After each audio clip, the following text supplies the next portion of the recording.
Ok អ្នកគ្នាចង់ចែកបង្កើត Gmail ដែលខ្លួនឯងអត់ Gmail នៅក្នុងទូរស័ព្ទដៃ iPhone របស់យើងនៅឆ្នាំ2025នេះអូខេបើសិនជាអ្នកចង់ដឹងខាត់ម្នាក់មកចាំខ្ញុំប្រាប់ហើយមុននឹងចូលដល់វីដេអូកុំភ្លេចចុច Subscribe និង Like ម្នាក់មួយផងដើម្បីទទួលបាននូវវីដេអូថ្មីៗនិងមុនគេទៀតអ្នកគ្នាអរគុណឥ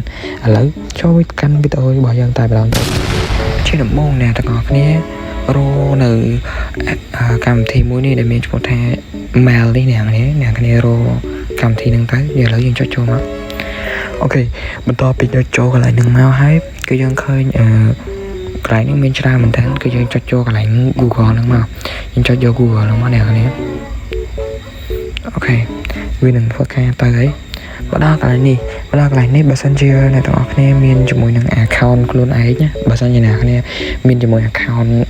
Gmail អ្នកគ្នាខ្លួនឯងហើយអ្នកគ្នាអាចដាក់ជាមួយនឹង email នៅកន្លែងហ្នឹងបន្តមកវានឹងឲ្យយើង verify អាចដាក់លេខកូដហើយវាឲ្យយើង verify ជាមួយនឹងលេខទូរស័ព្ទទៀតឬក៏ជាមួយនឹង device ទូរស័ព្ទមួយណាអីចឹងដែលយើងធ្លាប់ប្រើវានឹងធ្វើការផ្ញើសារទៅខាងហ្នឹងតែបើសិនជាអ្នកគ្នាអត់មានជាមួយនឹង account Gmail ទេអ្នកគ្នាធ្វើតាមខ្ញុំនឹងមកប្រាប់អ្នកទាំងអស់គ្នាពីរបៀបបង្កើត Gmail នៅក្នុងទូរស័ព្ទដៃ iPhone នឹងតែម្ដងអូខេជាដំបូងអ្នកគ្នាចូលមកកន្លែងនេះ create account ហ្នឹងខ្ញុំចុចចូលទៅហ្នឹងមកអូខេបន្ទាប់ពីចុចចូលមកដល់កន្លែងហ្នឹងតែនេះគឺគេឲ្យយើងដាក់ឈ្មោះហើយនឹងតកូលនឹងឈ្មោះអូខេខ្ញុំធ្វើការដាក់ឈ្មោះសិនអូខេអ្នកគ្នាដាក់ឈ្មោះដាក់មកខ្ញុំចាត់ដាក់ទេអូខេឥឡូវពេលដែលយើងដាក់ឈ្មោះរៀបដល់ហើយគឺយើងចុចនិចនឹងមកបន្ទាប់ពីចុចកន្លែងនេះហើយគឺវាលោមកដល់កន្លែងនេះគឺកន្លែង basic information កន្លែងហ្នឹងគឺគេឲ្យយើងដាក់ជាមួយនឹងថ្ងៃខែឆ្នាំកណ្ដាលរបស់យើងអ្នកគ្នាមិនបាច់ serious ពេកទេហើយអ្នកគ្នាអាចដាក់ចាក់ដាក់ទៅប៉ុន្តែជាមួយនឹងឆ្នាំរបស់អ្នកគ្នាឆ្នាំអ្នកគ្នាអត់គួរដាក់ក្មេងពេកទេវានឹងមិនឲ្យយើងបង្កើតទេអ្នកគ្នាតែយើងក្មេងពេកអាយុក្រោម18ប្រហែលជាវាអាចបង្កើតទេអញ្ចឹងហើយយើងដាក់ប្រហែលឆ្នាំ2000នេះមកបានហើយឥឡូវខ្ញុំធ្វើការដាក់ថ្ងៃទីសិនអូខេខ្ញុំដាក់ឆ្នាំ2000អូខេមកដល់កន្លែងក្រោមនេះកន្លែង gender នេះអ្នកគ្នាកន្លែងហ្នឹងគឺគេឲ្យយើងរកភេទប្រុសឬភេទស្រីអូខេកន្លែងហ្នឹងខាងលើនេះគឺភេទស្រីខាងក្រោមគឺភេទប្រុសឥឡូវខ្ញុំធ្វើដាក់ភេទប្រុសតែម្ដងទៅបន្ទាប់ពីបំពេញកន្លែងហ្នឹងហើយគឺយើងចុចកន្លែងនេះនឹងមកបន្តដើម្បីបន្តទៅមុខទៀតអូខេមកដល់កន្លែងនេះអ្នកគ្នាត្រូវចាំថាខាងលើទី1ទី2បើសិនជាអាពីរហ្នឹងអ្នកគ្នាឆ្លាញ់មួយហ្នឹងអ្នកគ្នាយកមួយហ្នឹងទៅប៉ុន្តែបើសិនជាមើលទៅឈ្មោះពីរហ្នឹងអ្នកគ្នាអត់ឆ្លាញ់ទេអ្នកគ្នាអាចចុចមកកន្លែង create យកអូន Gmail address ហ្នឹងមកអ្នកគ្នាចុចកន្លែងហ្នឹងមកដើម្បីអ្នកគ្នា customize ជាមួយនឹងឈ្មោះ Gmail របស់គ្នាដាក់ឲ្យលុយអញ្ចឹងទៅដាក់លេខហុងស៊ុយអញ្ចឹងណាអ្នកប៉ុន្តែខ្ញុំធ្វើការសុំដាក់អូតូឲ្យខ្ញុំយកតាមគេហើយខ្ញុំយកទី2អញ្ចឹង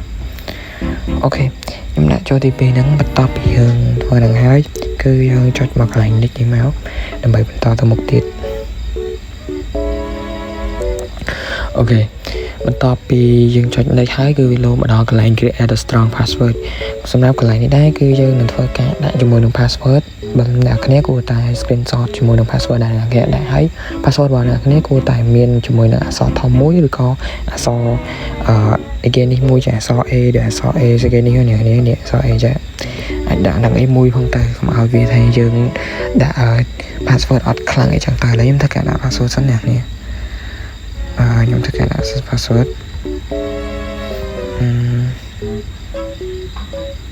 អូខេកន្លែងខាងក្រោមបន្ទាប់ពីយើងពេញដល់កន្លែងហ្នឹងហើយកន្លែង confirm នេះគឺយើងនឹងធ្វើការដាក់ជាមួយនឹង password ម្ដងទៀតអូខេឥឡូវខ្ញុំធ្វើការដាក់សិនមើលសិនអ្នកនេះខ្ញុំផ្លេច A N D L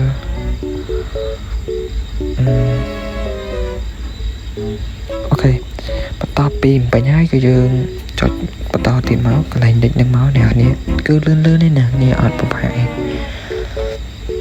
អូខេបន្ទាប់ពីចុចដល់កន្លែងនេះមកគឺគេថាឲ្យយើង add recover email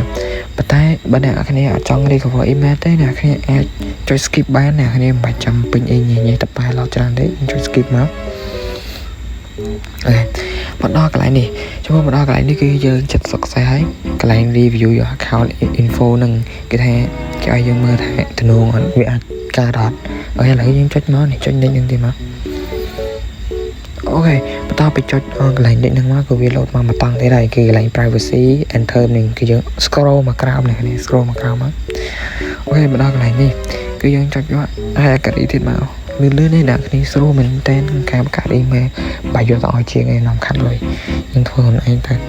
អូខេមកដល់កន្លែងនេះគឺយើងចុច continue ទៀតមកអ្នកគ្នា sign in into iOS អូខេយើងចុច continue មកឲ្យលឿននេះមកណែមកដល់កន្លែងនេះគឺយើង scroll មកក្រោមដូចខ្ញុំនឹងមកនេះគ្នា scroll យកមកដល់កន្លែងក្រោមចុច continue ទៀតមកនេះរួចរាល់ហើយណាកន្លែង mail យើងគឺបង្កើតហើយអីអូខេគឺងាយស្រួលមែនតើហើយ email របស់យើងហ្នឹងគឺយើងអាចយកទៅបង្កើតជាមួយនឹង Apple ID ទៀតនេះបើសិនជាអ្នកគ្នាចង់ដឹងពីរបៀបនៃការបង្កើត Apple ID អ្នកគ្នាអាច comment បានឬក៏ចូលទៅមើលវីដេអូចាប់របស់ខ្ញុំបានបង្រៀនអ្នកគ្នាពីរបៀបនៃការបង្កើត email ដែរច្រឡំរបៀបនៃការបង្កើតជាមួយនឹង Apple ID នៅក្នុងឆ្នាំ2025យើងនេះអូខេអ្នកគ្នាអរគុណអ្នកគ្នាសម្រាប់ការតាមដានហើយកុំភ្លេចជួយ subscribe ហើយ like ក្នុងវីដេអូនេះម្នាក់មួយផងអរគុណអ្នកគ្នា